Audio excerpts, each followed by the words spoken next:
दुःखराणि खेदङ्गतो लोकिताय नाथो नमो महाकारुणिकः सतश्च असंबुद्धं बुद्धनिसेवितं यं भवं गच्छति जीवलोको नमो अविद्यादिकिलेशजाल विध्वंसिनो धम्मवडशतश्च गुणे यो शीलसमाधिपय्या विमुक्तियान् पपुते युक्तो हितं जनानं कुशलत्तिकानं तमर्यं संगं शिरसा नमामि। इस Ashoka institute of engineering and management की संस्था है जिन्होंने मुझे यह स्थान प्रदान किया है जहाँ पर हम लोग पाली और धम्म की चर्चा कर रहे हैं।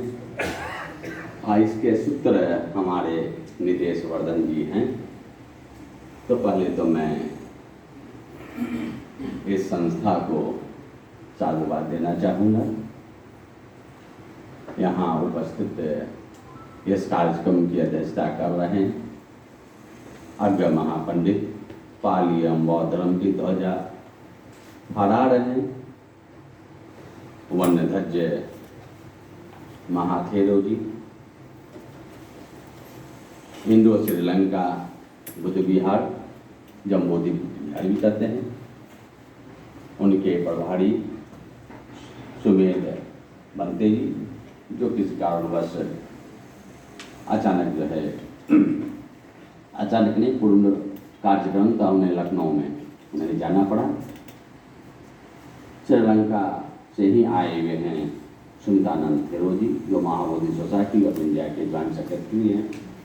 अब देखिए अब भारत से बौद्ध धर्म श्रीलंका गया, निश्चित रूप से श्रीलंका ऋणी है। श्रीलंका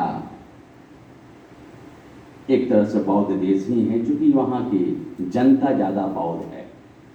तो हमें लगता है कि उस ऋण को चुकाने के लिए ये लोग पुनः भारत आए और भारत ये ही हो गए, भारत की नागरिकता भी लिया और भारतीय होकर यहाँ वह शुद्ध धर्म फिर वापस कैसे भारत में आए, भारत में वह धम्म कैसे फले फूले, लोगों में प्रकाश जो अंधकार है उसमें प्रकाश कैसे जगे, इसके लिए आप प्रयत्नशील हैं।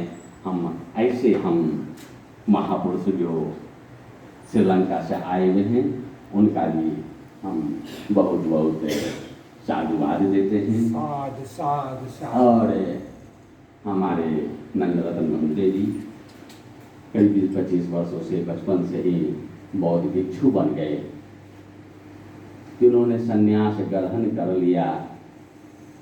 संन्यास ग्रहण करना कितना कठिन है सभी लोग जानते हैं। और उससे उथल पुथल से निकलते हुए उन्होंने अपना पढ़ाई की संपूर्णानंद संस्कृत विश्वविद्यालय से उन्होंने आचार्य और पीएचडी की डिग्री प्राप्त की। हर्षवर्धन सम्राट हर्षवर्धन बुद्ध विहार के आप विहाराधिपति हैं। आप श्रीलंका बुद्ध विहार कुशीनगर के भी विहाराधिपति हैं। आप पाली सोसाइटी ऑफ इंडिया के सचिव हैं और बहुत ही तन मन धन से बुद्ध धम्म के लिए समर्पित हैं। हम आपका भी कृतज्ञ हैं मंत्री जी। और यहाँ पर धर्मप्रिय बौद्ध जी हैं, डॉक्टर धर्मप्रिय भंते जी हैं। आप पाली सोसाइटी ऑफ इंडिया के कोषाध्यक्ष हैं। संप्रति आप महाबोधि जो इंटर कॉलेज हैं उसमें आप पाली के प्राध्यापक हैं। और जो अभी भंते जी ने जो कहा कि जन्म शताब्दी अवसर पर जो पाली सोसाइटी ऑफ इंडिया ने पाली दिवस मनाया, अगर ये कहा जाए कि जो महाबोधि इंटर कॉलेज में जो मनाया गया वो तो हमें मनाना ही था। अब कहाँ मनाया जाए उसके लिए जो स्थल का जो चयन हुआ और सारनाथ में महाबोधि इंटर कॉलेज में हुआ तो केवल और केवल श्रेय उन्हीं को जाता है, इसमें कोई अतिशयोक्ति नहीं है। हम भंते जी के प्रति भी बहुत कृतज्ञ हैं। और यहाँ पर हमारे कई म्यांमार के बौद्ध भिक्षु आए हुए हैं जो संपूर्णानंद संस्कृत विश्वविद्यालय से PhD कर रहे हैं। हमारे विद्यार्थी सोनम नुड़गो जी भी आए हुए हैं।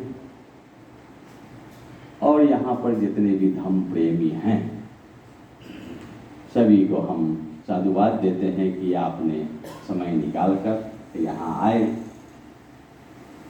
थोड़ी सी बात मैं पाली और बुद्ध धर्म पर कहना चाहूँगा। कुछ धर्म चक्र बिहार से भी बहुत भिक्षु लोग आए हैं, सबको हम नमन करते हैं, वंदन करते हैं।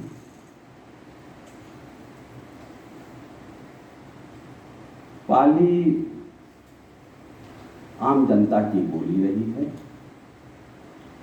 क्योंकि भगवान को जब ज्ञान मिला वह ज्ञान उन्हें बोध गया में मिला।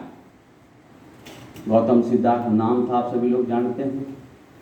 ज्ञान मिलने के बाद वो गौतम बुद्ध हो गए। बुद्ध का अर्थ होता है प्रकाशित हो जाना, प्रकाशमान, एनलाइटेड वन।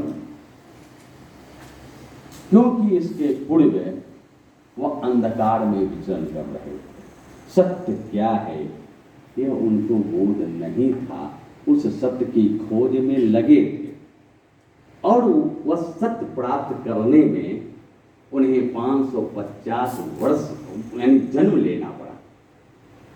जो जातक की कहानियां हैं उनके पूर्व जन्मों की कहानियां हैं। इसलिए जब उनको ज्ञान मिलता है बोधि वृक्ष के नीचे, अगल बगल कोई नहीं है, अचानक उनके मुख से जो प्रथम उदान निकलता है, अनेक जाति संसारंग संधा विसंग अनिविसंग गह कारकं गवे संतो दुखा जाति पुनः पुनः। अनेक जन्मों तक मैं भटकता रहा, इस संसार में मैं अनेक जन्मों तक भटकता रहा। संधा विसंग अनिविसंग, बिना रुके हुए बारंबार इस लोक में आता रहा, जन्म लेता रहा, मरता रहा, फिर जन्म लेता रहा, मरता रहा, सत्य की खोज करने। अनेक जाति संसारं संधा विसंग अनिविसंग गह कारकं गवे संतो।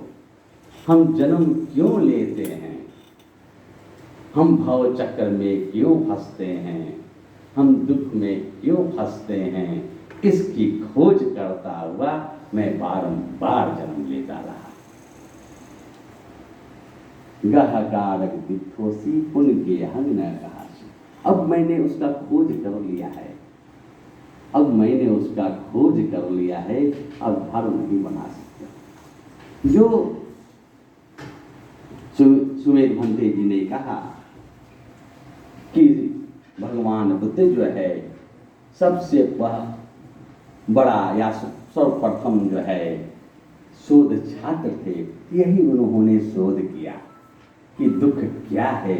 यह भगवान तथागत बुद्ध थे जो उन्होंने संसार को बतलाया कि दुख क्या है। दुख तो सब हो रहे थे, लेकिन यह दुख होता क्यों है, यह संसार को बतलाने वाला वह भगवान गौतम बुद्ध थे। उसके पहले किसी को पता नहीं था कि दुख होता क्यों है। बुद्ध के बाद के लोगों ने उसे फिर अपना लिया, लोगों को भी पता चला, तो बाद में और लोगों ने भी धम्म का प्रचार किया और लोगों ने भी और दूसरे संप्रदाय के लोगों ने भी इसका प्रचार प्रसार किया।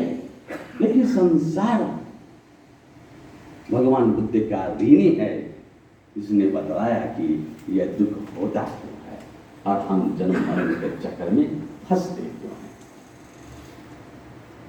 अब यह मूल पाली भाषा में है, तो पाली भाषा हम लोगों को पढ़ना चाहिए, हम लोगों को जानना चाहिए।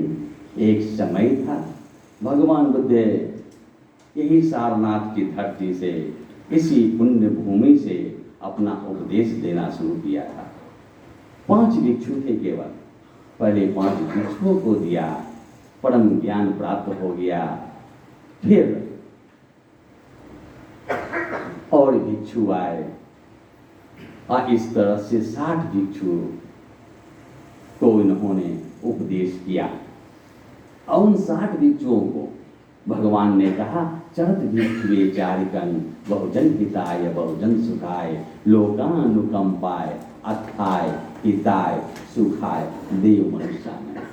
अधिक से अधिक लोगों का मंगल हो, अधिक से अधिक लोगों का कल्याण हो, इसलिए तुम धर्म की देशना